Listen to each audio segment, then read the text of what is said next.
चलिए अब हम टाइप ऑफ फंक्शंस पे आते हैं। तो टाइप ऑफ फंक्शन में सबसे पहला जो फंक्शन है वो है वन वन फंक्शन, या उसे इंजेक्टिव भी बोलते हैं। वन वन फंक्शन का ये नाम है। और बेटा जैसे नाम से समझ में आ रहा होगा, one two one, one one मतलब वन एलिमेंट की वन इमेज होनी चाहिए।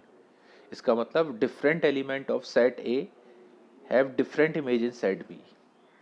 तो यहाँ पर आप एक बात समझ सकते हो कि no two distinct element of A have the same image, मतलब ए के दो एलिमेंट की सेम इमेज नहीं हो सकती। अगर आपको वन वन प्रूफ करना है तो एक बहुत सिंपल सा तरीका है।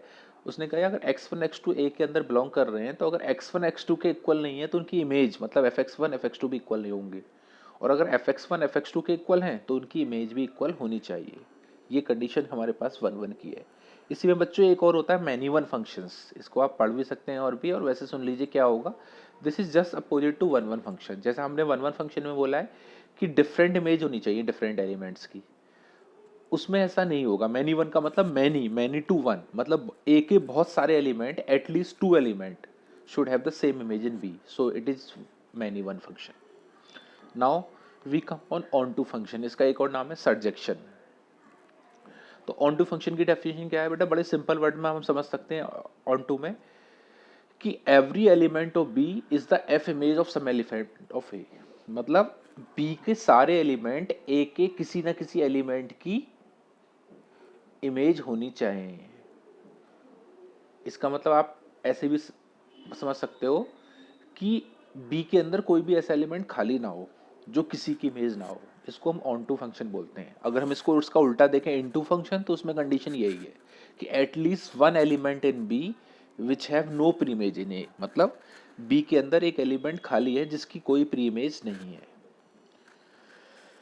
चलिए ये हमने चारों पढ़ लिए, दो आपको लिखवा दिया है, वन वन और ऑन टू। ये बहुत इंपॉर्टेंट चीज़ें हैं और एग्जाम के अंदर लगभग every year, almost every year it is always ask in the board exams.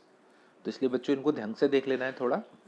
अब हम आगे कुछ स्लाइड्स पर आ रहे हैं जहाँ पर ये चेक करने जाएंगे कि कैसे हम चेक करेंगे कि ये फंक्शन वन वन है या नहीं। जैसा अभी हमने पीछे भी बताया था, it's a very simple method, it is a general method of one one function.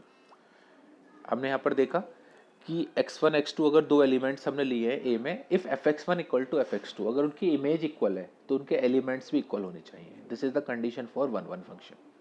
यहाँ पर एक फॉर्मूला भी दिया गया है बच्चों वन वन फंक्शन का। ये बहुत इंपॉर्टेंट फॉर्मूला है और कॉम्पिटेटिव एग्जाम्स में भी, बोर्ड एग्जाम्स में भी, आपके एमसीक्यू में, फिल इन द ब्लैंक्स में, सब जगह आ सकता है कि अगर ए और बी दो सेट्स है हैविंग एम और एन एलिमेंट्स सच दैट, बच्चे ये कंडीशन ध्यान रहे, M less than equal to N. ये बहुत इंपॉर्टेंट कंडीशन है। अगर फंक्शन वन वन है तो उसमें जो ए के एलिमेंट है वो बी के एलिमेंट से हमेशा कम होंगे या लेस होंगे या इक्वल होंगे, दो ही हो सकते हैं, लेस और equal. It can not be more. इसलिए फॉर्मूला